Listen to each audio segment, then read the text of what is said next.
cases of misappropriation of money meant for athletes. We have changed the procedure, and now we send money for athletes directly to the athletes. It takes a bit of time to get the details. Some of those details sometimes have difficulty, but the 18.75 million Kenya shillings has already been released and is available to the athletes, Honorable Speaker. Honorable Emase posed the question on whether the challenge is funding or incompetent staff.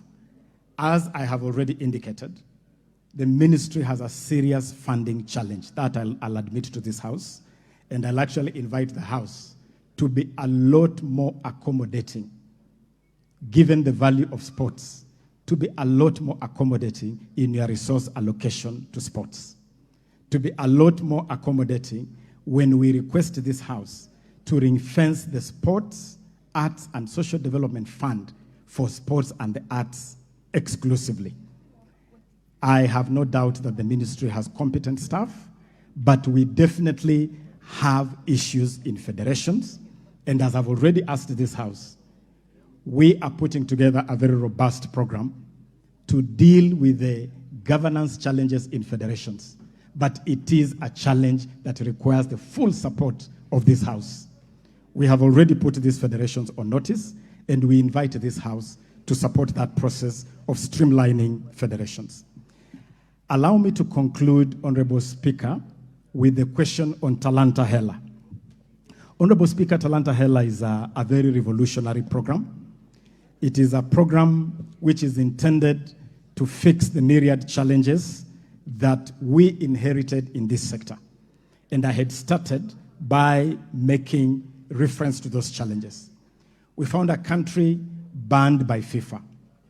We found a country on the verge of being banned by World Athletics because of doping. We found a country with no single stadium approved by FIFA or CAF for football activities. The whole arena of sports infrastructure was completely tattered. We found a country where federations had myriad issues. We also inherited a scene, Honorable Speaker, where that whole area of what we call the creatives was really not consolidated. And I'm talking about musicians, I'm talking about film, I'm talking about royalties payable to our creatives. So that is the scene we inherited. To help fix these challenges, we imagined what we consider to be a silver bullet. And that silver bullet is what we are calling the Talanta Hela Initiative. This initiative, Honorable Speaker, is about launching sports and the creatives as a mega industry. It's about monetizing talents of our young people. And, Honorable Speaker, as I speak right now, we have already had a very successful national youth talent camp. The Talanta Hela Inter-County Football Tournament is going on all over the country. In fact, we launched that tournament in the home county of the Honorable Deputy Speaker of Uasin Gishu at Kipchoge Keino Stadium in a very successful ceremony. That is going on. Honorable Speaker, on the Talanta Hela app, that app is not just an app. The Talanta Hela is actually a digital system. It's a digital system that would allow scouting of talents from all over the country through the virtual space. It is actually a fantastic system, so that a child in Turkana, for instance, can be able to send their skill through that app to a team of scouts. Now, what was ignited by His Excellency the President at State House on June 9 was the system, and the system is ready. I can confirm to this House that there was a challenge that caused a delay in the completion of the screening room, because it is a whole ecosystem from the point where you take a clip and put it in the system, where it is then transmitted to a screening center. That screening center, Honorable Speaker, suffered procurement delays, And we have been given a date of September 4th for the completion of the screening room. So, Honorable CS, are you confirming it does not exist? It exists, only that it has not been activated. But the system exists. And the reason why I need to clarify this is that the moment you activate it, you will start sending content, but the content will not have a destination because the destination is still being put together. And that destination is what we call the Talent Screening Center at Kasarani. And I invite this Honorable House, they can visit Kasarani at the Kenya Academy of Sports and confirm that actually we are working round the clock to complete the screening room at the Kenya Academy of Sports in Kasarani. But the system is... Point of order from the Deputy Speaker. Cabinet Secretary is confirming that when the President launched something that was not ready, that is what we need to know. Because if it's not live to the public, then it was not necessary to launch it. So let's get a confirmation. He's saying it's under progress. So whatever was launched is something under construction. I think we need, that should come out clearly. Don't try and say we are building and it's staying here and it's in Kasarani. It was launched, which means it should have been live to the public, and it is not. I know there are many interventions on this. Honorable CS, please save yourself what you see in the House, because the question the Deputy Speaker asked is whether what was launched in State House exists as it is as or not. And I think what I'm hearing from you is that it doesn't exist.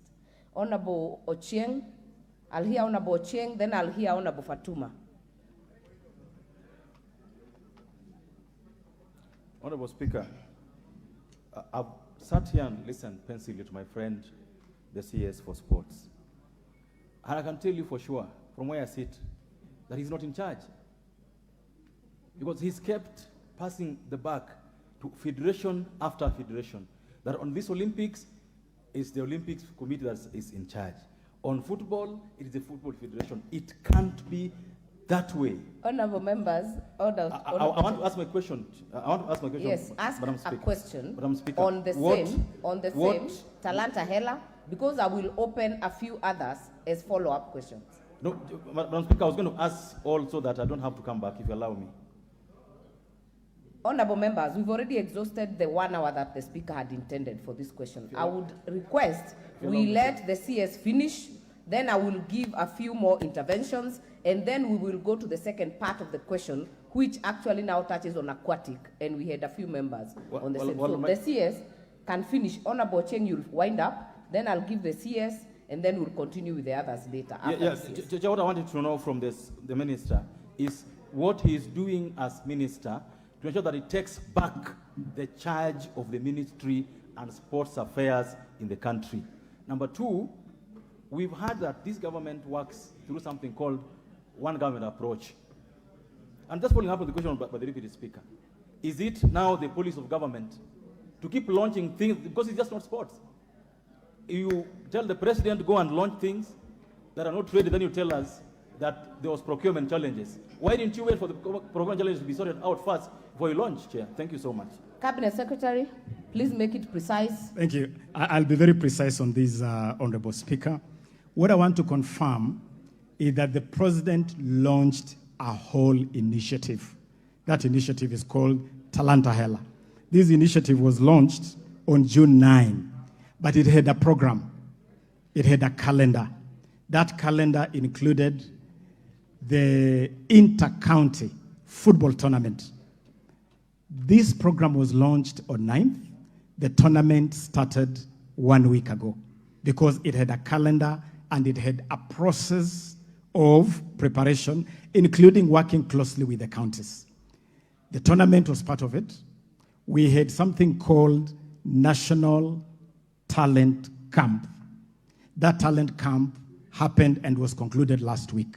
So there is a series of activities. When you talk about the Talanta Hela initiative, it's not just about the app. It's a series of activities. And in fact, I can confirm to this House that the app was intended to go up during the period of the tournament, because that is when really we want to pick up the talents. And so it is not true that the president launched something non-existent. The president launched a program that is actually being rolled out. The program is being rolled out through the inter-county football program. The program is being rolled out through the National Talent Camp.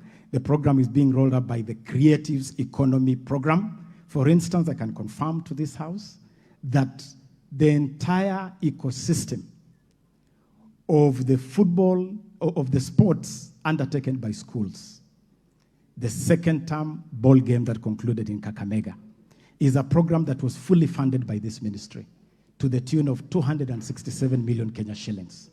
And it is from that program that we brought 2,000 students to Nairobi for the National Talent Camp. That is part of the Talanta Hela program. It is under the same program that we are ecosystem. So it's a very broad program. It has a long implementation time frame, and each of the activities that are set under this program are rolling on, Madam Speaker. I want us to make progress, honorable members. I can see there are some members who had asked some questions. Honorable Basil, you had asked the issue of joyriders. If I remember well, Honorable Rachel Nyamai, you had asked the CS whether he has issues with money. Honorable Memusi had asked the CS whether he's willing to resign. CS, you will respond to those three. Then I will get to the last leg of these questions. Honorable members, please hold your horses. We will try to cover as many as possible. Honorable Speaker, on the question by Honorable Basil, I am not aware of any joyriders being part of any official delegation accompanying any Kenyan team to any event. If it's the event that we are discussing here, the Para-Olympics in Berlin, the ministry was represented by only two officers, who I have named here: the CEO of the Kenya Academy of Sports and the acting director of sports. Those were the only officials from the ministry. Her Excellency, the Second Lady, had a delegation, and that is a delegation that we were managing separately. Other than those two delegations and the officials accompanying the team, together with the athletes, I'm not aware of any other joyriders. But if the honorable member has any details of any joyriders, I would be more than happy to get those details, Honorable Speaker. But I'm not aware of any. Honorable Nyamai, on the question of resources, I have answered this question, and I have made it very clear that this ministry is among the least funded ministries. And that is not a lie. This ministry receives the least funding by government, and it is always a struggle. And even the sports fund, which was intended to be some kind of backup for this ministry, is crowded by so many other needs. Health dips in, education dips in, tourism and culture dips in, everybody dips in their hand, which crowds out the resources available for sports and the arts. We would be very grateful to this House to pass regulations to ring fence. And let me announce, Honorable Madam Speaker, that we have actually brought here a formal request asking this Honorable House to ring fence the sports fund for sports and the creatives strictly. Honorable, my good brother, Honorable Cheng, I have not in any language, whether English, Swahili, or Lunyala dialect that I grew up speaking back in the villages of Budalangi, I have not said at all that I am not in control of this ministry. What I have, and I can confirm to you, Honorable Madam Speaker, is that I'm fully in touch and in control of this ministry. But I have made it clear that this is a public institution and it cannot be run as a one-man show. I share responsibilities with my two principal secretaries. I share responsibilities with my technical officers. And I also know that sports has other stakeholders. federations play a critical role in the management of sports. The reason why Kenya was banned by FIFA in 2021 is because government attempted to do something which FIFA interpreted as meddling in the affairs of the federation. It is something which repeatedly crops up because federations have a role. And if we genuinely want to improve sports in this country, please oversight the ministry and make sure the ministry is performing optimally, but don't close your eye to federations. Federations have a critical role to play. Let us make federations accountable. Let us make federations improve their governance culture. If federations are performing and the ministry is performing, definitely sports in this country will improve. And especially if we provide sufficient resources to support these activities. I submit, Honorable Speaker. Other members, we will make progress on this matter. I would request that the CS answers part 2 of this question so that we also open another window for follow-up questions and we will get as many as possible at that point. Honorable CS, and please, Honorable CS, we understand the history and maybe where you're coming from, but please stick to the question on the issues. Be precise and to the question.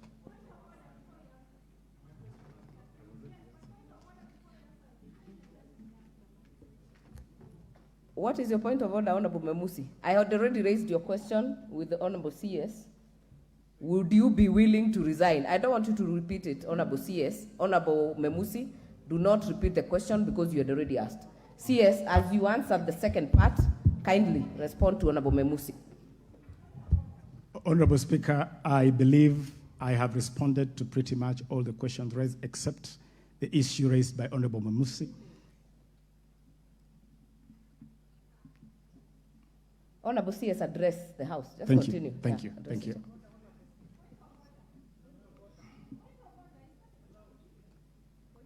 Let the CS make the response, then we will give a few more members.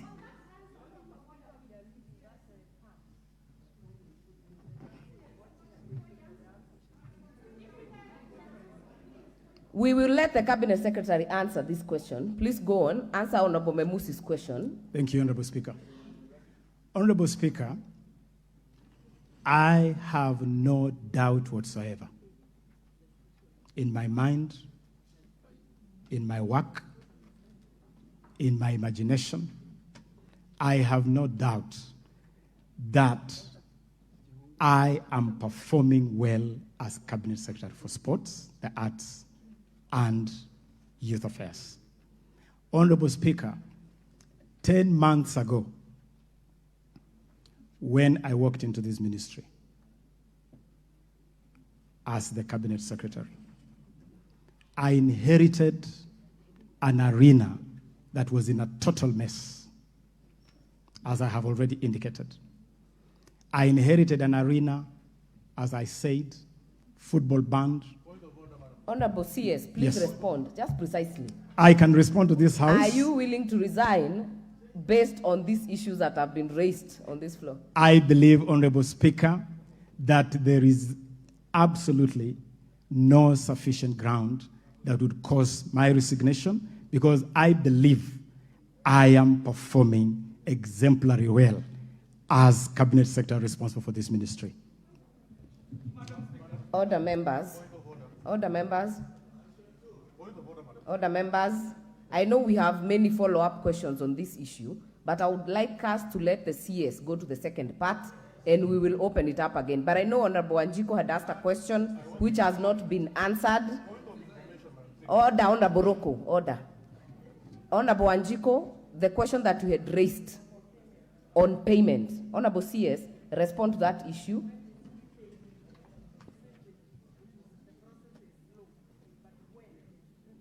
You're not on record, Honorable Wanjiko. Honorable CS, there was a question on the payment. You said it's in the process. How long and when is it supposed to be completed? I can confirm, Honorable Speaker, to the Honorable Wanjiko Muya, that with the little glitches that have already been settled by the Principal Secretary and the fund. I believe that in no more than a week, the fund should be in the accounts of the athletes. In no more than a week, Honorable Speaker. May I now, Honorable Speaker, come to the question of aquatic sports. And Honorable Speaker, let me from the outset indicate to this House that the state of swimming in this country is symptomatic, is a microcosm of the challenges in federations that I have repeatedly alluded to. A challenge where federations have, for a long time, not been ready to respect the law of this country, where federations have been reluctant to be accountable. We have a law in this country, Honorable Speaker, called the Sports Act. It is a law that we put in place to regulate this whole arena of sports. We enacted this law in 2013, and Honorable Speaker, I was actually the Minister for Sports in the coalition government when I stood on this floor. That time I was both Minister for Sports and Member of Parliament for Budalangi, and I stood on this floor to move the Sports Act for enactment. We have had serious challenges in the intervening period in enforcement of that statute. Today, what ails Aquatics Kenya, or Kenya Aquatics? The issue here is failure to comply with the law and the regulations. But most importantly, Honorable Speaker, is that as we speak today, this federation is embroiled in a court case, a legal tussle.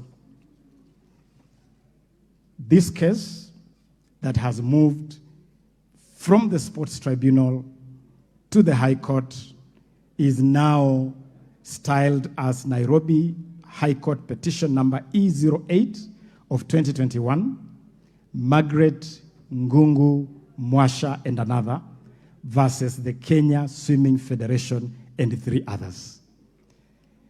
2 factions of this federation have gone to court.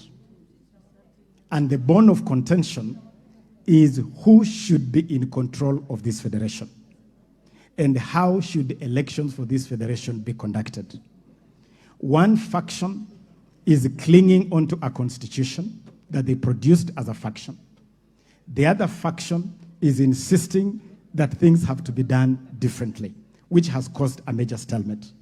I want to confirm to this honorable House that we have made effort to intervene in this matter by engaging directly with World Aquatics. This House also needs to take notice of one major issue when it comes to dealing with the international federations. International federations are very protective of their turf. They are very protective of their affiliates. You touch an affiliate, the World Federation tells you that is government interference. And so we have been tussling with World Aquatics to allow government to exercise the law, and specifically to exercise, Honorable Speaker, the mandate in Section 54 of the Sports Act. Section 54 of the Act allows the Cabinet Secretary to make an intervention in the management of a federation.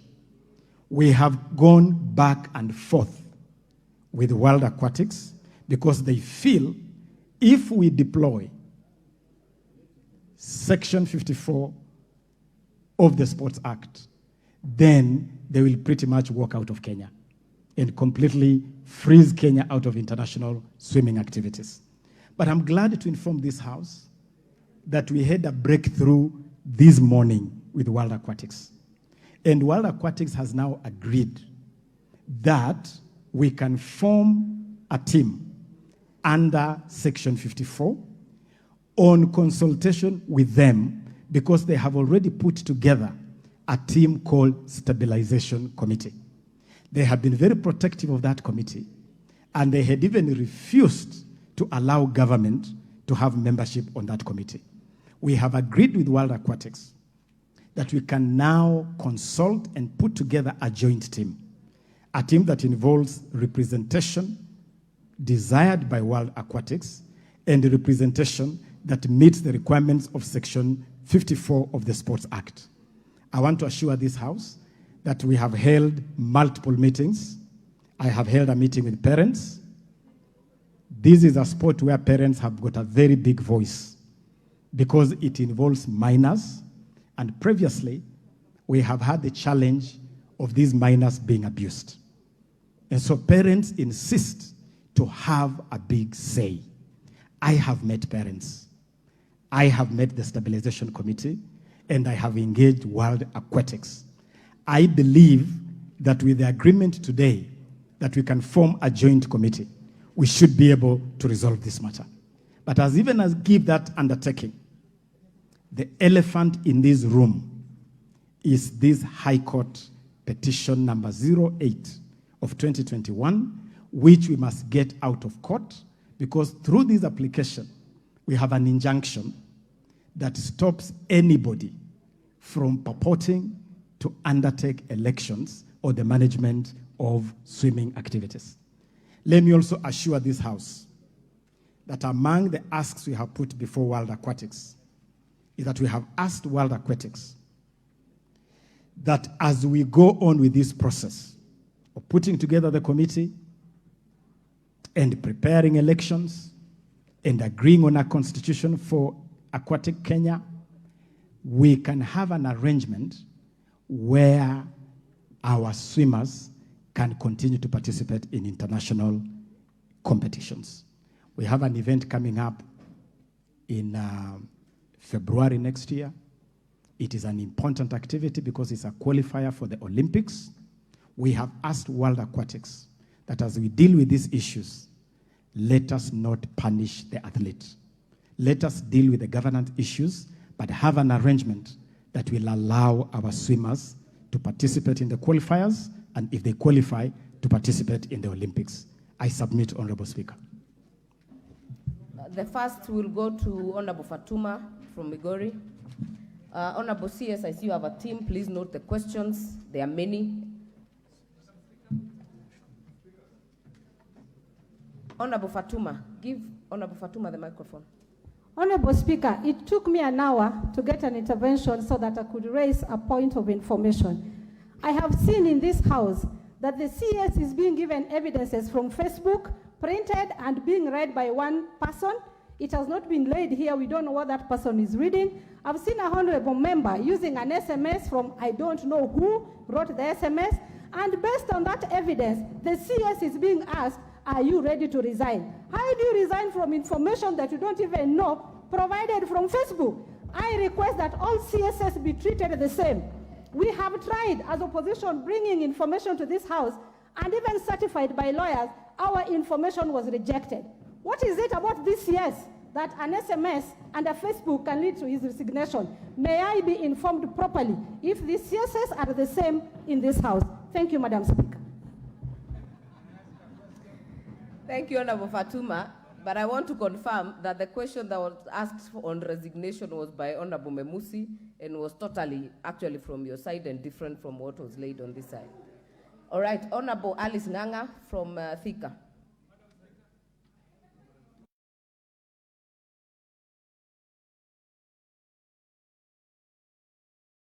Honorable Speaker, I just need to go to ask CS. I'm the chair on social protection, and I know there are these sportmen and women who are able differently. When they go out there, are they given special treatment as they deserve? Because they are not like any other sportman and a woman. They need special attention. Before they leave here, are they given even people to take them around? Because I know they go for Olympics, but they also need to be treated in a special manner. They are vulnerable. They need to be treated as such. And another thing I've realized, CS, is communication. On your side, communication has failed. Because right now you have told us that you brought 2,000 people here in Nairobi. In fact, we don't know where they came from this nation. I know they came from somewhere, but we don't know from where because there's no that information. If you see drama festivals or music festivals, they are known across the country, even when they are being performed. But when you hear about these activities the ministry is undertaking, we have no such information. And these members of parliament, if you want information to reach every corner of this nation, just involve the members of the National Assembly. By tomorrow morning, every person will know what is happening in the youth sector. But if you keep to yourself, we are going to be experiencing difficulties like we are doing right now. If there's that football that was going on the other day, we only saw it on the television. We did not know it is going to intercounties. Let information flow from the ministry to the grassroots where it matters. Because when we go to the grassroots, all the youths are on our case.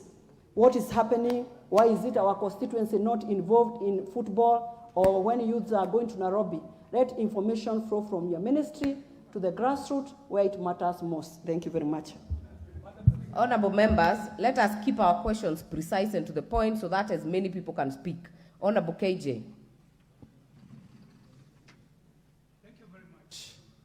Thank you very much, Madam Speaker.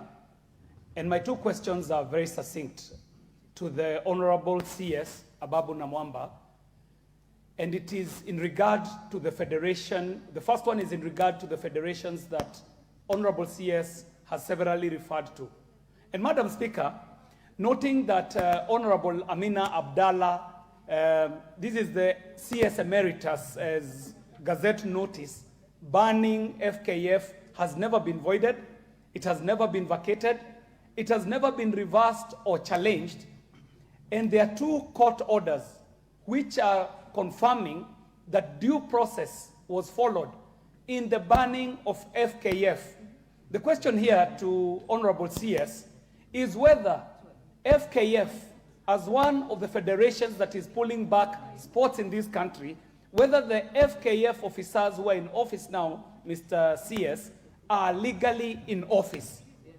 It is important also to ask, noting that even if they were in office legally, their term would be ending in February, are there active plans to prepare for elections in the coming year? Madam Speaker, the second question I ask as Chair, Communication, Information and Innovation. Is the Honorable CS aware of any deals that are being cut with Azam TV of Tanzania? And if there is any such deal that is being cut, how is it being cut at the expense of the national broadcaster, KBC? Have we checked KBC? Have we checked their ability to air live matches? And have they been proven not fit for purpose, even at a moment where there is a cabinet memo in front of the cabinet where he sits on the revamping and reorganization of KBC? Honorable CS, kindly. Honorable Mark Nyamita.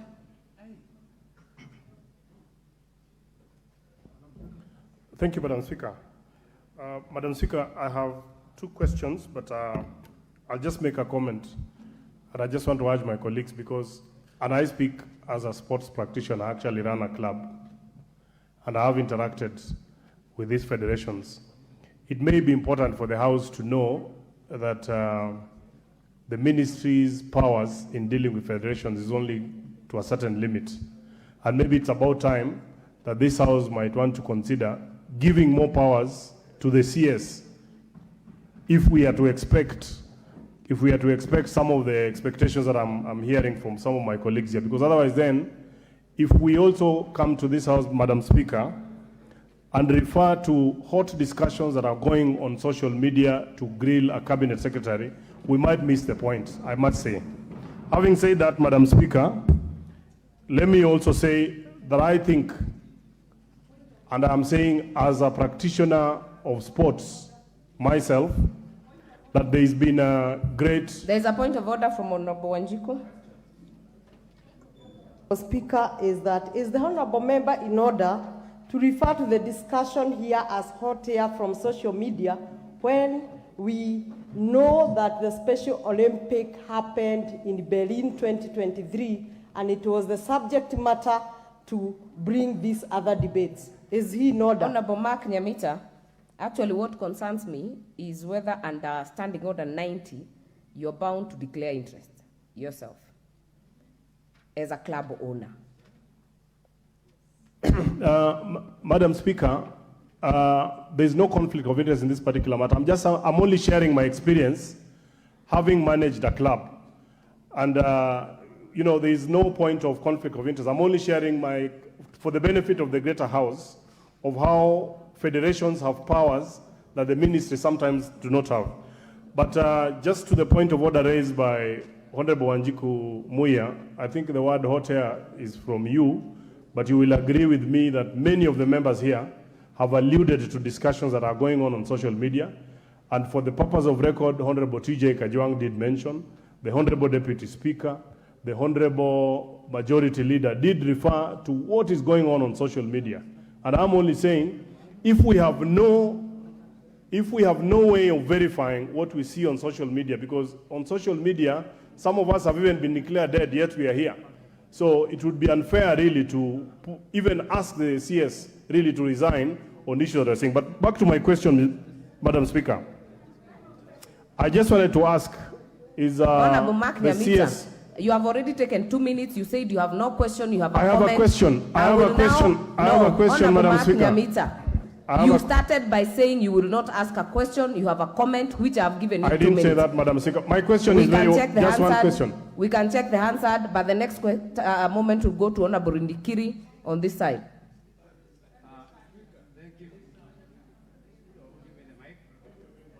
Thank you, Madam Speaker. I'm sure the Honourable CS is aware of the Kenya Deaf Handball Championship team. Madam Speaker, the Kenya Deaf Handball Championship team missed their international match in July 2023 because they could not get the visas. They were referred to the Ministry of Sports, and subsequently they were disqualified from participating in the 2025 because of missing the visa. The games took place, Madam Speaker, in the city of Copenhagen, in the Republic of the Government of Denmark.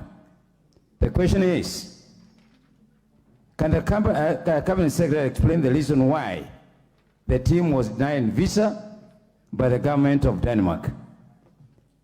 And what step the ministry will take in the future to ensure that these people with special needs are given passports and visas by the respective government as the parent ministry.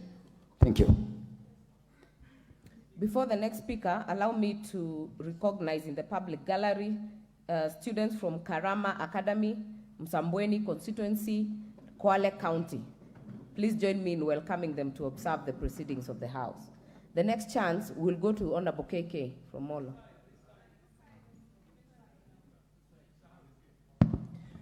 Thank you, Madam Speaker. I have one comment and one question. And at a time when we are all lamenting about how the CS has performed, I would like to congratulate him on the Bukungu Stadium finals that was done for schools.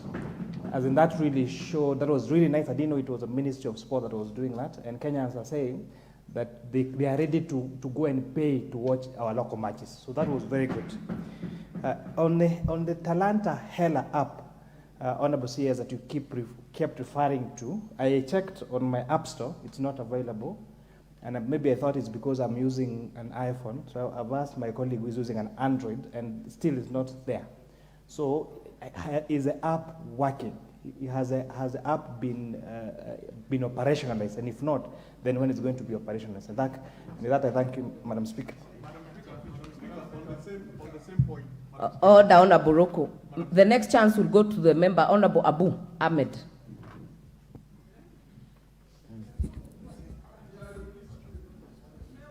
Thank you, Madam Speaker. I did speak, but I was stopped. Is the Cabinet Secretary aware that 4 swimmers, namely Emily Muteti,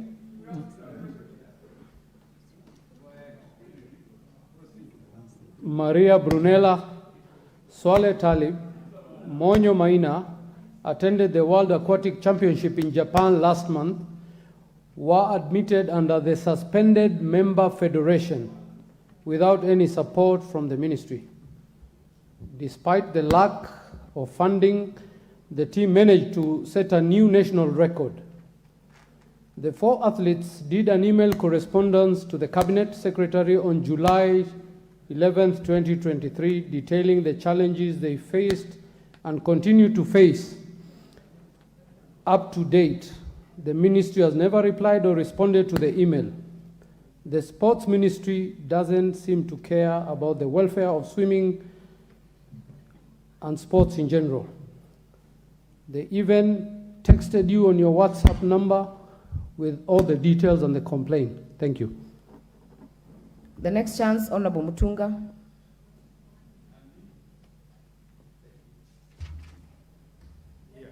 Make it short and precise.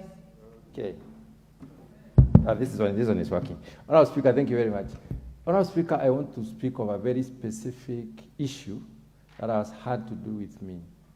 The Honorable CS has said is up to the task, and he has everything in his control.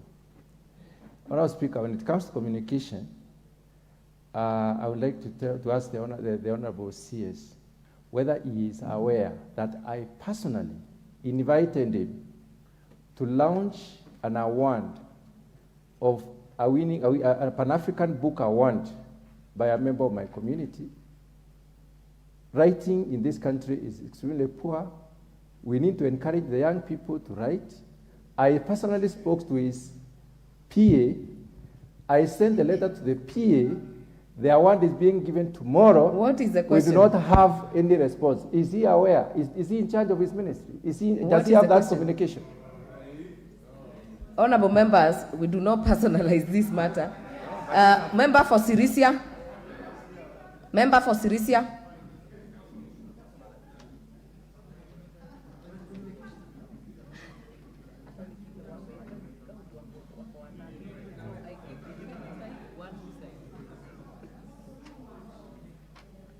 The microphone is roaming behind you. Yes. Oh. Thank you, Honorable Speaker. Honorable Speaker, some of the questions I think are personal. But let me ask mine. Honorable Siri, recently you gave out 100 million to sports teams and individuals. In the first time it's happening in this country, Waziri, I want to ask you, could this have contributed to your problems with some of those who did not benefit?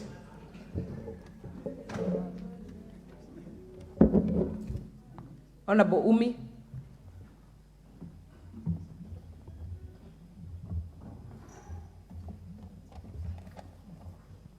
Thank you, Madam Speaker. My question to the Minister would be regarding the National Talent Academy on the Talantahela program. I'm concerned because are we just making the young players just play and play without having professional agents to scout them so that they can get professional football careers? Because between the month of March and August, I'm aware of private agents who've been coming to the country and have scouted at least 10 Kenyans.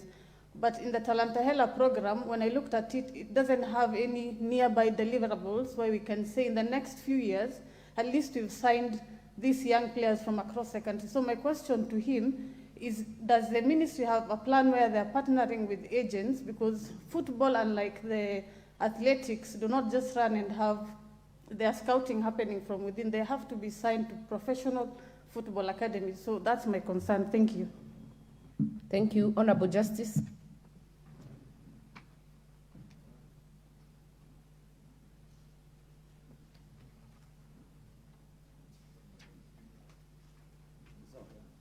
Yeah, Madam Speaker, my question to the CS is very brief. Honorable CS, we've been doing extremely well in athletics, and more particularly, we've been doing well in the steeplechase as a specific event. Are you aware, Honorable CS, that we seem to be losing grip on steeplechase, and what are you doing specifically to make sure that traditional event gets back to Kenya?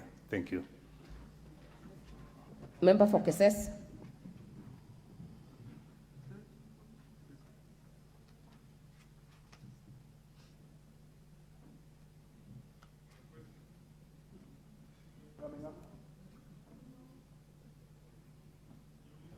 Where is the microphone? Oh, thank you, Madam Speaker. I think also I will go as my colleague Justice, very brief. Number one, Madam Speaker, all of us were aware that currently Kenya is participating in the World Championship in Buddhism. And coming from... Did you mean Budapest? Hungary, you can use the other name, you can feel it yourself. Budapest. Thank you, Professor. Keses, Thank you, this house is a house of record. Budapest, thank you. You mean Budapest, not Buddhism. Thank you, Madam Speaker. No, it depends with the school you went. I went to Luamatu in primary, so you can excuse me for that. Now, Madam Speaker, as you said, Wasingishu and more so Eldoret has acquired a named City of Champions because of the athletes that come from that area or they reside in that place. Recently, I saw the CS visited Eldoret, and since I had no prior, or we as leaders from there, we had no prior information, we would have accompanied him and would have dwelled issues around there. But since we have an occasion now, from the CS, I wish to know the deliberate measures you put in place to save us from the shame of Kipchoge Stadium that has been there for years. This is the only stadium we have that could give opportunity to athletes to train, to practice, and maybe even the current challenges we are experiencing in steeplechase is because we have no field for them to train. What are the deliberate measures you are putting in place? Because I saw you there, I'm sure you have information, and you never made even a statement that would have assisted us to be together with you. Thank you. Honorable Kagombe.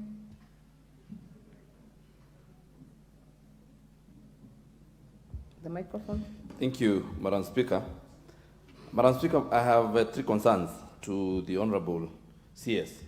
One, on the issue of the Olympics. He said, on the issue of money, he said that we have had a challenge of accounts. But he also confirmed that he paid the allowances. So this account that paid allowances was not able to pay the monies for the winners for the medals. So I want to find out how this account is able to pay for some monies and not the others. Number two, it is good. He has observed that he had a meeting with the World Aquatics today morning, and he alluded to what they discussed. But this, Kenya is watching, and the people, especially who are in swimming, have been waiting for this day. A lot of young children who now cannot swim, even at personal capacities because we've been banned from swimming, are wondering, and they wanted something concrete to hold on. The qualifiers for the Olympics are coming up on February. We are unlikely to have had the CS again in this house. So we want to know now concrete plans that he has with World Aquatics to make sure that our children participate in the qualifiers for the Olympics, in the swimming, for swimming, as they organize that. But I'm also concerned, Madam Speaker, that we have two functions in a federation, and we are not able to moderate between two factions that have kept us in court since 2014. I expected that the Honorable CS is able to put these two people together so that we do not have to wait for the courts. They can have an out-of-court settlement so that our children stop suffering. Thank you, Madam Speaker. I also want to confirm, Honorable Kagombe, that the CS can be made to appear in this house any other time if the house so feels important. Majority Whip. Thank you, Honorable Speaker. Honorable Speaker, I'll pick it up from where Honorable Kagomba has stopped from. And while holding brief for Honorable Majority Leader, I want to ask the CS to come clear on the question that the Honorable Majority Leader asked on the aquatic sports. and particularly the question Roman 2C, where he required him to give an undertaking that Kenya will participate in the World Aquatic event that is scheduled in February 2024 in Doha, Qatar, and the 2024 Summer Olympics in Paris, France. Honorable Speaker, he has stated that there are two factions that have taken each other to court on the issue of the Stabilization Committee that was established on 28 June 2022. But he hasn't come out clear on whether the ministry is making effort, possibly even to invoke the alternative dispute resolution mechanism, at least for the purposes of, hastening this process to make sure that these particular teams participate in the 2024 Summer Olympics and the February 2024, events that are scheduled there. What measures have they taken? Have they been involved? Have they enjoyed themselves in the case that is in the High Court? That is a question, Honorable Speaker. Thanks. Honorable Bensouda. Thank you very, very much. I've really been trying since morning. Now, thank you, Madam Speaker, for giving this opportunity. First and foremost, allow me to appreciate that the CS was appointed a youthful and, so far as I know him, an intelligent young man who must deliver and champion the youth sports, everything that is under his docket. From the discussion, since I listened, the preliminary of the introduction of the majority leader, a lot could be alluded by the fact that Honorable Kajwang mentioned that there were some disorders which needs to be put to order. I had a lot of emphasis on the roles of the majority leader directed to the CS. To me, that was not fair at this juncture, because that was not the purpose as to why he was called. Secondly, Madam Speaker, there was also a mention of reckless talks. I was disappointed as a professional teacher when the children are on the gallery and I hear a senior member of parliament talking about, I don't care what is in the social media. Very unfortunate for elected leaders. That must be corrected to all of us. Number 3, from the discussions which the CS has been asked, it is mandatory that the CS has to table the records and reports on the framework of its work in terms of procurement, in terms of the activities taking place within the country and outside the country, and align it to the budget, to the Committee of Sports, so that issues are verified. I was also seeing a case whereby the Deputy Speaker gave out the photos of pictures of Adidas. I don't know Nikes, I don't know what. We cannot verify that. Madam Speaker, I want to remember one time when Honorable Atinda Molo gave out a report of signed documents. This very house was disapproved and said that we cannot accept that. It is not authentic. And so even the Adidas photos are not authentic. Until the Committee for Sports summons the CS for Sports to sit before them. One thing that I'm talented, Madam Speaker, is psychology. I want to say that the discussion I'm seeing here is tailored towards crucifixion. Even Jesus was told he claims he's God. Jesus was told he claims he's what? I think we are leaders and we are mature. Please, I'm now asking my question. Honorable Bensouda, you are now debating. You are now debating. I will give you 30 seconds. If you have a question, ask the question. Very fast, and 1 second, I'll ask 3 questions. What framework do you have for the female gender of this country in active participation of sports, not necessarily international? 2, I come from the Lake region in Homa Bay County. We are not only talking about swimming, we have boat racing, and I want the CS to tell us what plans he has for talent nurturing, because this country is working towards youth empowerment. What are we doing on activities along the lake to ensure that through your ministries, youth are empowered? Talent Ayala is working, come on board and work with the Ministry of Women Rep Homa Bay County. Order members, we must make progress and we will close this session. CS, Honorable Cabinet Secretary, order members, we have already gone 1 hour overboard from the time allocated by the Speaker. We will get to a close because we have serious business ahead. Honorable CS, you will respond to these many questions. And Honorable Majority Leader, when I look at the statement you have sought and the questions you had raised, The CS has not been able to respond properly to Part C and Part D. So we will definitely be calling him back, and maybe you can commit to that, because there are still many members with many questions on several of these issues. Majority Leader, as a precursor to the CS. Honorable Speaker, indeed I wanted to seek your indulgence because I'm seeing we have gone an hour past the time that the Speaker had allocated, and in view of the other business, I wanted just to seek your indulgence. We allow the CS to take leave and probably answer some of those follow-up questions together with the others. And there are also other questions that have been asked by members. And remember, today we only called him on notice, and we will be inviting him again. We allow him probably even not to answer this one so that we proceed to the other business. Honorable CS, you will answer to the ones that you can right now, but join that with your closing remarks. Take the shortest time possible. The rest of the questions will be done in the follow-up session.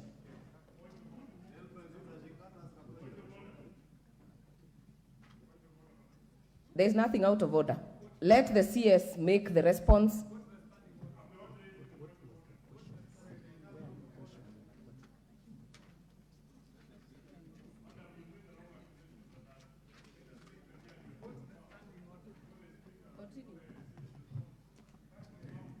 Honorable Speaker, there definitely are challenges, I have to admit here. There have been challenges in selection of teams representing the country in various activities. And it is important, I will keep on repeating this, it's important that we streamline operations of federations. One of the things that we'll be proposing when we bring a request here for amendment of the Sports Act is to include the entire Article 10 of the Constitution on national values in constitutions of our federations. And on the basis of that, Section 10 on national values, because, Honorable Speaker, every single athlete in this country, across the disciplines, must be afforded the opportunity to compete for the opportunity to represent the country. That has really not been the case. And it is among the issues which we intend to work on keenly as we streamline operations of federations. There is also the question of gender, and I am glad really to inform this House that as a ministry we are very keen on ensuring gender equity in our sports by ensuring that every single opportunity we have involves both genders. What is out of order, Honorable Ruku? Madam Speaker, the Minister is talking about keenness, and it is true that the ministry made the President to round Tarenta era when it was not ready. That is not part of keenness. The office of the President must be as cathedral as far as executing the mandate of the office of the President. Honorable Member, and the ministers, and more so. I hear you. Honorable Member, I hear you, but that issue was already canvassed and responded to. Honorable CS. Honorable Speaker, should I run over the questions in the last session? Okay, allow me then very quickly, and I'll try to be as brief as possible. Honorable Fatma, I thank you for your statement. Honorable Alice Nganga, I want to admit that there is a need to communicate more. There is a need to network with members of parliament more robustly, and I want to make an undertaking that that is certainly is an area where the ministry will seek to step up so that there can be more interaction, more communication, more networking with members of parliament. The program that I alluded to of the 2,000 young people from the National Talent Academy is part of the Talanta Hela initiative, and these are young people who were selected by scouts during the school's ball games, and they were selected across 9 disciplines. and they were selected from across the country because this was going on right from the regional level. And they were brought here for training, they were brought here for scouting, and I can combine this answer with a question raised by, I believe it was Honorable Umi, who wanted to know whether this talent academy, which we hosted here, was just an opportunity for young people to come here, or whether there was any deliberate effort for scouting. And I want to assure this House that this National Talent Camp is one of the key deliverables of the Talanta Hela initiative. And I assure this House that the Talanta Hela initiative is actually on and it is rolling. This National Talent Camp, the Talanta Hela Intercount Football Program, the Creatives Economy Program that is going on, a lot of activities are going on in the Talanta Hela space.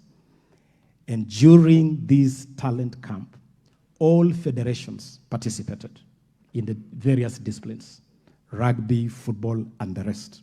And the purpose of federations participating is that we wanted them to start selecting players from this level for teams under those federations.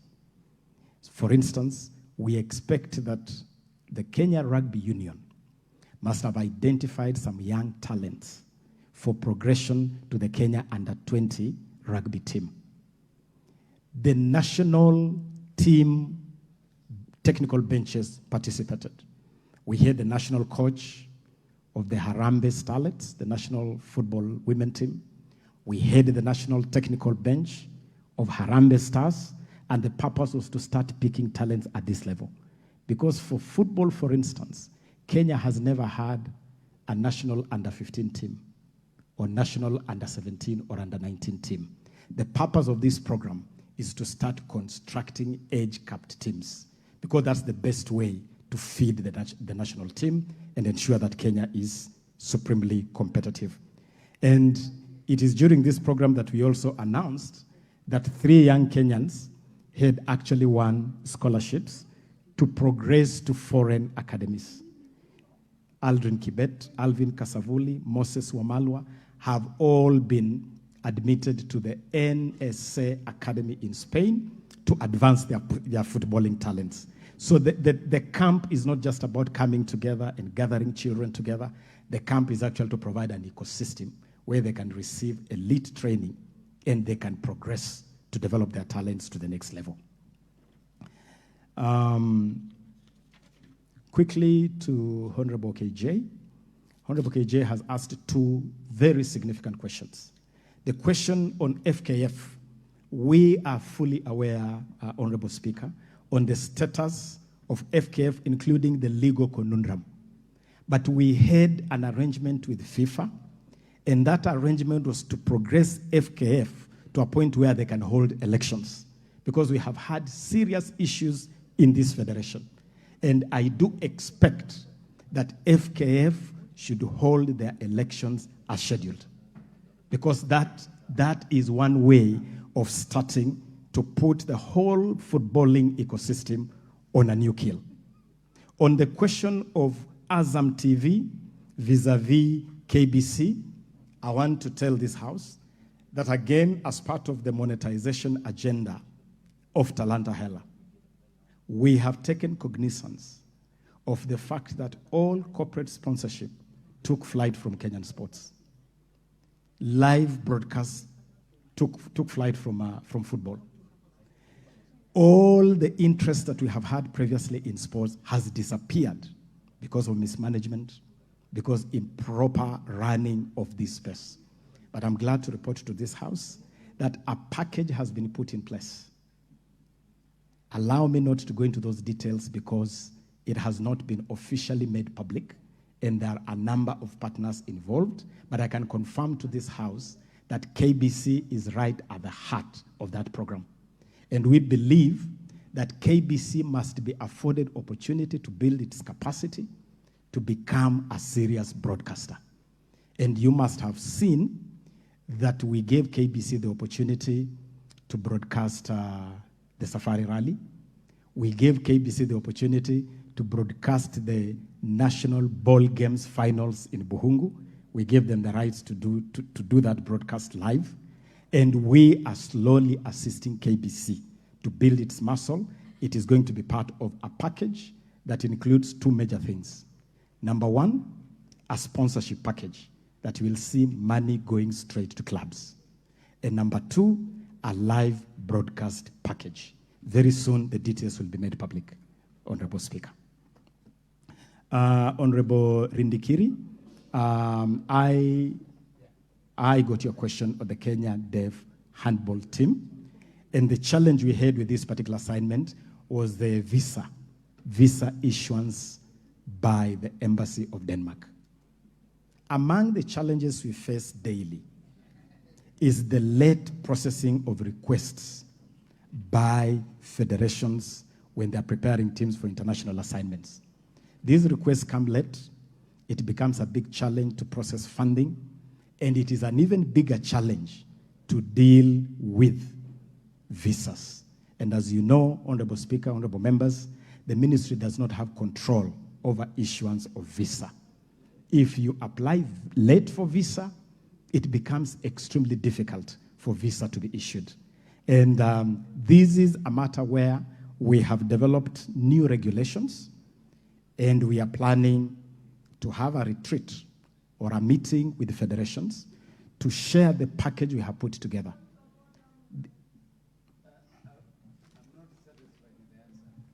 What is out of order, Honorable Emase?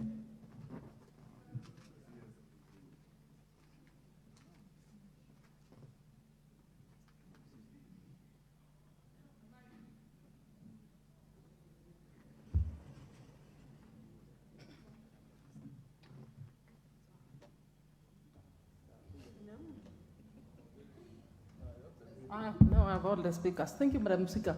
Madam Speaker, I was just wondering, I want to believe that most of the sporting events are known much in advance for the whole year and even beyond.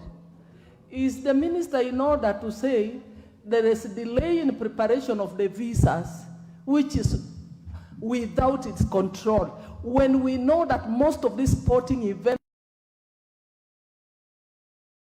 at such a time? Why can't the visas be prepared in advance? Thank you, Madam Speaker. Yes.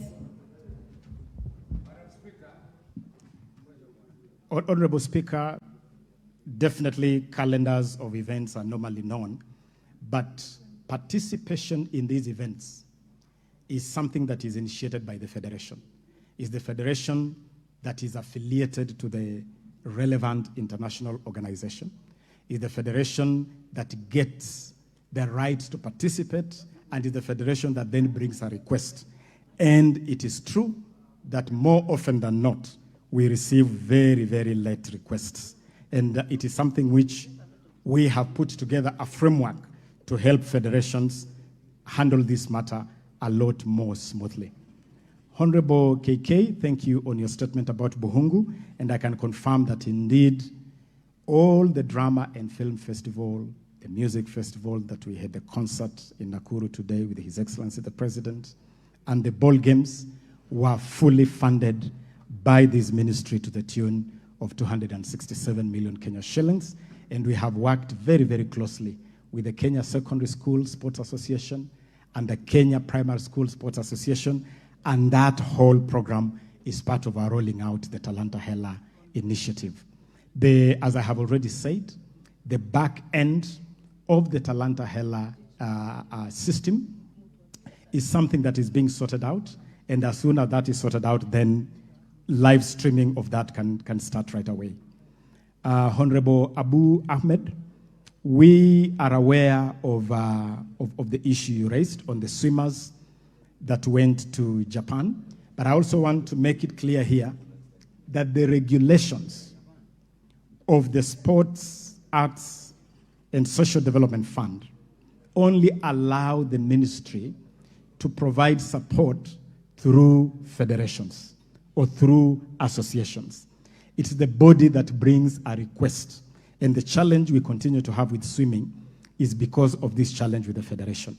As soon as we are able to sort this out, as soon as we are able to agree with the World Aquatics, that the committee we put in place can take responsibility for the swimmers, then it should be possible to offer some support to our swimmers, both for the qualifiers and for the Olympics. And of course, participation in the Olympics is dependent on qualification.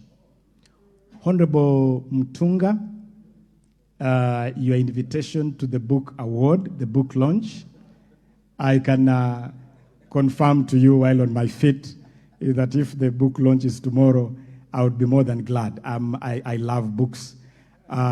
Promotion of the literary arts is one of the area which we need to improve, and certainly Kenya could do with more writing, more production of books. And so I'll be more than happy, Honorable Mutunga, to come and join you for the launch of this book. There was a question from Honorable Waluke on the 100 million given to sportsmen, sportswomen, and could this be the source of my my troubles? What I can say is that we have really not treated our sportsmen and women right. You may want to know, honorable members, that the 100 million shillings that Honorable Waluke refers here was largely to, number one, clear outstanding awards going back to the year 2010. There are athletes who competed and represented this country from 2010, and they had not been paid their awards. We were able, honorable members, to clear all that backlog, and we were also able, for the first time in the history of this country, to offer something to our legends. We honored our legends who have competed for this country for the last 60 years. And so I believe that that is a good way of spending money. Our athletes, our sportsmen and women are the goose that lays the golden egg, and we must acknowledge and reward them appropriately. And through the Hongera Awards, we'll continue to do this every single year. Honorable Justice asked a fundamental question. We have lost a hold on some of the events where we have reigned supreme, like the steeplechase. We could only manage a bronze medal yesterday during the steeplechase finals in Budapest. And I want to inform this honorable house that I have sat down with Athletics Kenya and I have challenged them to go back to the drawing board so that we can reclaim our glory in our traditional strong sports. And I am happy to also report that after that engagement, Athletics Kenya has submitted to the ministry a blueprint for youth development requiring 64 million Kenya shillings, which is being considered to go back to primary schools, to go back to the basics. Steeplechase requires special training. Steeplechase requires special equipment. The ministry has accepted to make special investment for Kenya to bounce back in steeplechase, because it's an area where we have definitely lost our way. Honorable member for Keses on Kipchoge.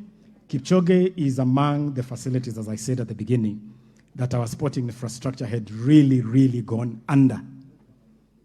Until last Saturday, when Kakamega Homeboys played the Libyan team Al Hilal, Kenya did not even have a stadium approved by FIFA or CAF. We had to do emergency rehabilitation on Nyayo to be approved by CAF for that game of Homeboys. We have a master plan, and I would be glad to share with this honorable house that part of the Talanta Hela program is a sports and arts master plan on how to improve our infrastructure. That master plan includes revamping our international stadia so that CAF and FIFA can be comfortable with them. And as you know, we have put in a bid to host the Africa Cup of Nations 2027. We have made tenders for rehabilitation of stadia, and this Kip Keino is among them. These tenders were opened on 17th of this month for rehabilitation of Kasarani, Nyayo, and Kipchoge Keino Stadium in Eldoret. As we await this program to start, we were able to do some emergency rehabilitation of Kip Keino, and that is why Kip Keino was able to host the Devolution Conference Games, which again I had the honor to open myself. Honorable Kangombe, when I mentioned the issue of the account, I meant account details given by some of the athletes. There were a bit of issues which are being sorted out, and I believe that money should reach athletes within a week, as I have confirmed here. Concrete measures for swimmers, I have made it very clear here that we want to agree with World Aquatics on a program where we can have a joint effort between World Aquatics and the government of Kenya to resolve these issues. It will be important to get this court case out of court and get these factions on the table so that we can get Kenya Aquatics back on track. Because the people who are suffering are our swimmers and not those who are fighting. Finally, there was a question from the Honorable Chief Whip that was reiterating a question raised by the Honorable Majority Leader, that question on participation in Doha and in Paris. The undertaking I can give, and I have already given, let me reiterate it, is that we want to agree with World Aquatics to accelerate the process of withdrawing this case from court, of getting the elections for Kenya Aquatics done, and getting Kenya Aquatics back to be able to undertake their mandate, because ultimately this is the mandate of Kenya Aquatics. And as we do that, we want to agree with World Aquatics on a framework that could allow our swimmers to compete, even if that process is delayed. That is the best way to support these athletes. Honorable Bensunda, I have prepared all the records of the issues I have referred to, and it is a whole world of records here, including the state of sports as we found it, as we inherited it, and as I've repeatedly said, we found Kenyan sports in a mess, a total mess. The efforts we have made to start revamping infrastructure, to create a pipeline for talents, to monetize the creatives and talents generally, and to just make sure that Kenya maintains her pedigree as a top competing nation. All this is in the records that we have, and we'll gladly leave them here with the Honorable House. I thank you, Madam Speaker. Thank you, Honorable CS. I can note that there are still very many people, or several people, who have follow-up questions. I have noted Honorable Abu, Honorable Irene Mayaka, Honorable Rueda, Honorable Rindikiri, but as the Majority Leader had presented, this will be done in the follow-up session. I will therefore request that we let the CS out at this point so that we can proceed with the business of the House.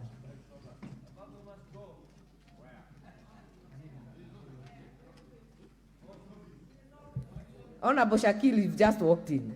You've just walked in.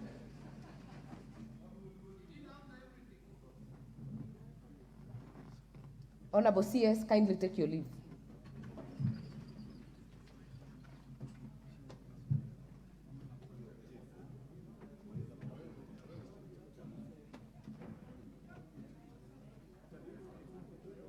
Next order. Order number 9, Committee of the Whole House.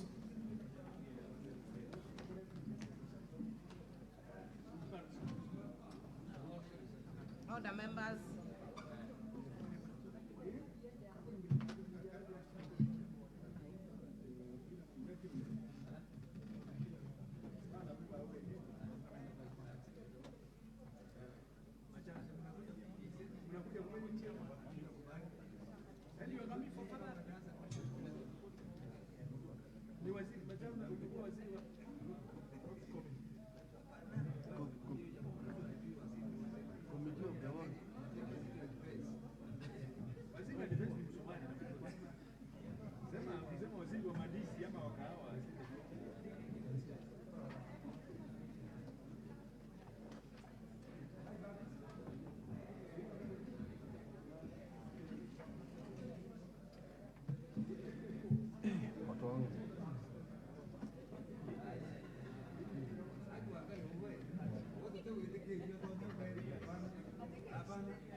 I hope the Honorable Murugara and Honorable Kimani Kuria are in the house.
Members, in the morning we were able to move and reported on the Committee of the Whole on its consideration of the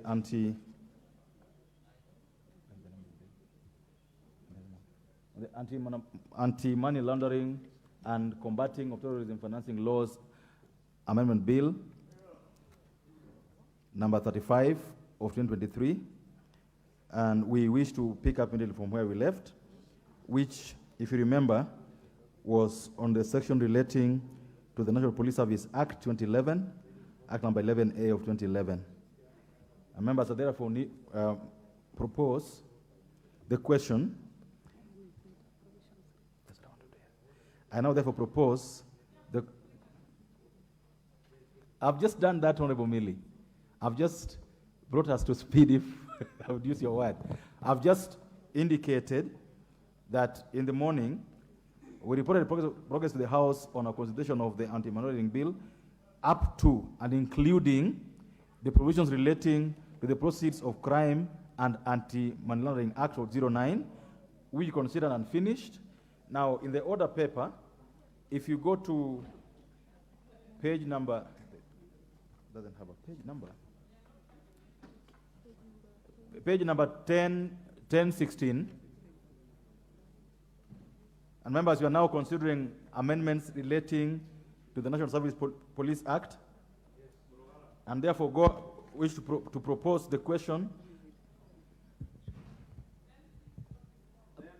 Provisions relating to the National Police Service Act 2011, number 11A of 2011. Honorable members, I wish to propose the question that the provisions relating to section 56A, including the insertion of a new subsection 1A immediately after the deletion and substitution of the division in the proposed subsection 2, be part of the bill. The mover. Thank you, Mr. Chairman. Mr. Chairman, I move that the National Police Service Act, Act number 11A of 2011, be amended in section 56A as proposed on the order paper. The justification is that we need to empower the Cabinet Secretary to gazette regulations prescribing the modalities of a controlled delivery and the safeguards preventing abuse of the investigative techniques.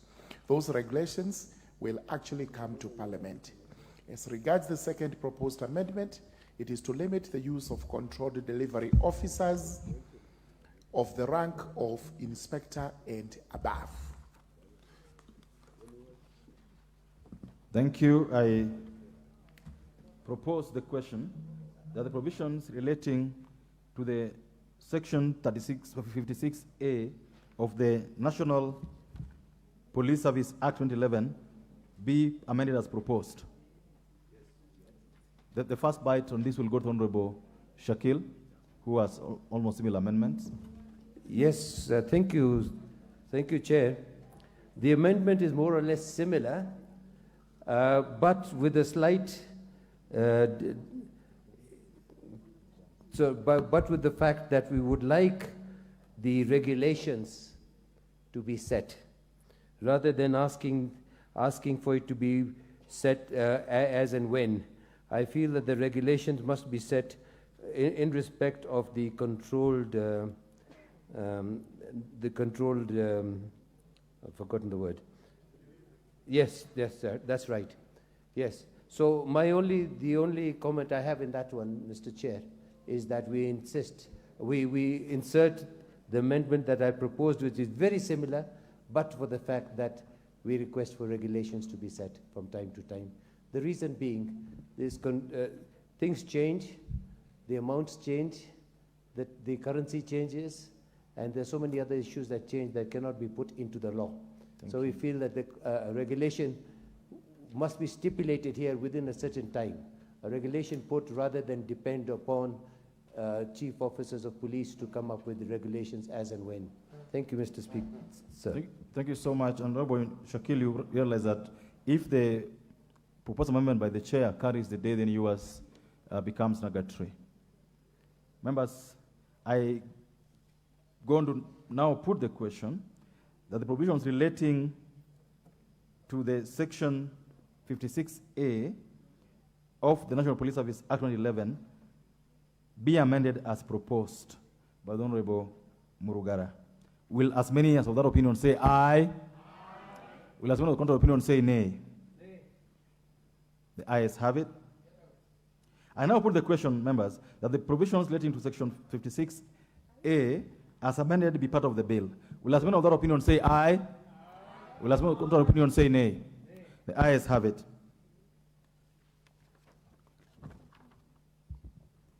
Provisions relating to the Ethics and Anti-Corruption Commission Act of 2011, number 22.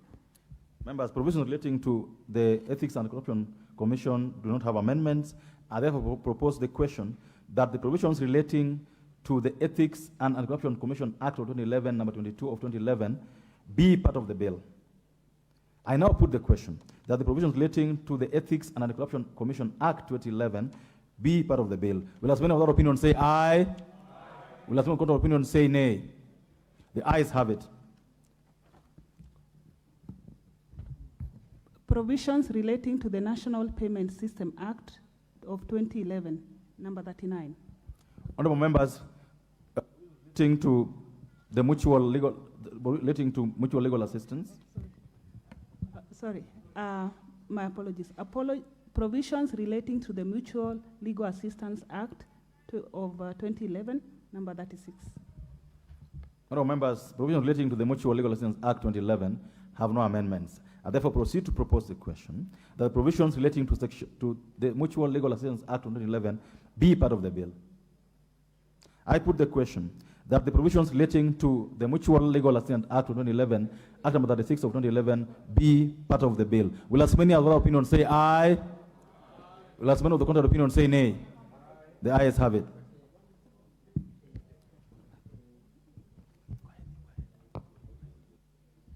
Provisions relating to the National Payment System Act of 2011, number 39 of 2011. Members, I propose the question that the provisions relating to Section 2 of the National Payment System Act of 2011 be part of the bill. Mover, Honorable Kuria. So, Honorable Chair, I beg to move that the National Payment Systems Act be amended as per the order paper. So, Honorable Chair, it has two sections. The first one is we are tightening up the definition as contained in the bill, and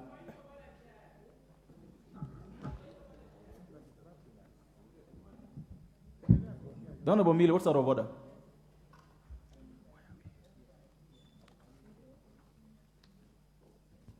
Thank you, Chair. Chair, I'm just requesting, because this is an omnibus bill, and so there are some bills which don't have amendments, and others, some acts that have amendments and others don't have.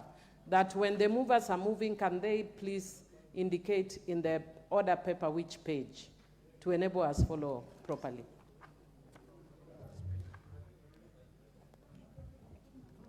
Honorable Kuria.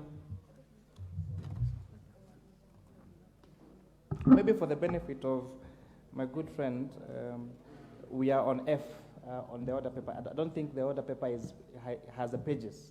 So we're talking about the proposed amendment to the National Payment Systems Act. That is F. But having said that, we has two parts. One is tightening up the definition, and secondly, we're just making the new proposed section 17B1. No, you're moving the first one first. Okay. Just the definitions one, so that we proceed. So yes, so I beg to move that the amendment be as per the order paper, and this is just tightening up the definition of significant shareholder and beneficial owner as per the explanation I'd given when you're moving the other amendments into the same in the morning session. I beg to move, Honorable Chair. Thank you. Members, this deals with the definition of beneficial owner and significant shareholder. I therefore move to propose the question that the provisions relating to Section 17A, Section 2 of the National Payment System Act of 2011 be amended as proposed by the Honorable Kuria. And I put the question that the provisions relating to Section 2 of the National Payment System Act 2011 be amended as proposed by the Honorable Kuria. Will as many other opinion say aye? Will as many other opinion say nay? The ayes have it.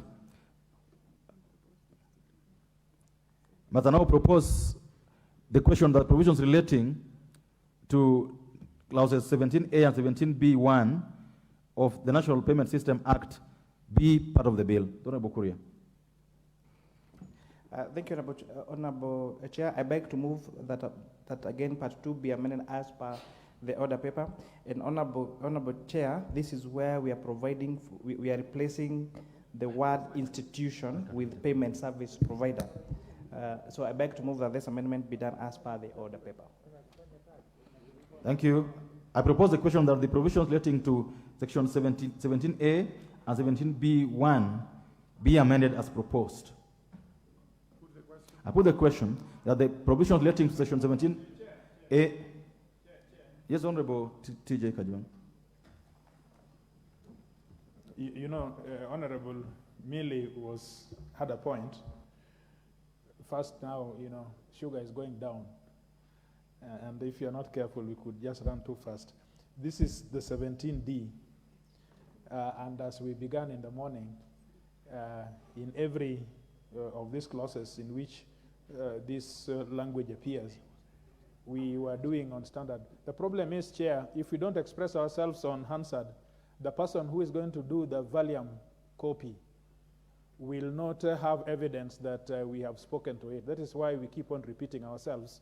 And we would wish, even if the chair does not remember, we should help him to remember. And then, you know, he's moving it as the order paper. Now, the order paper is a very big one. So when he says so, some of us who are following and who are not in the committee, we are not able to follow him. But for now, in this one specifically, Mr. Chair, I ask that Section 2A contains the words, the person's home or property may, with a warrant, be searched. Thank you. Okay, Honorable Kajwang, that's okay, but we are not there yet. I'm sure you come at the right time. We are still 17B. We and B for Baba. Baba for the kinyozi.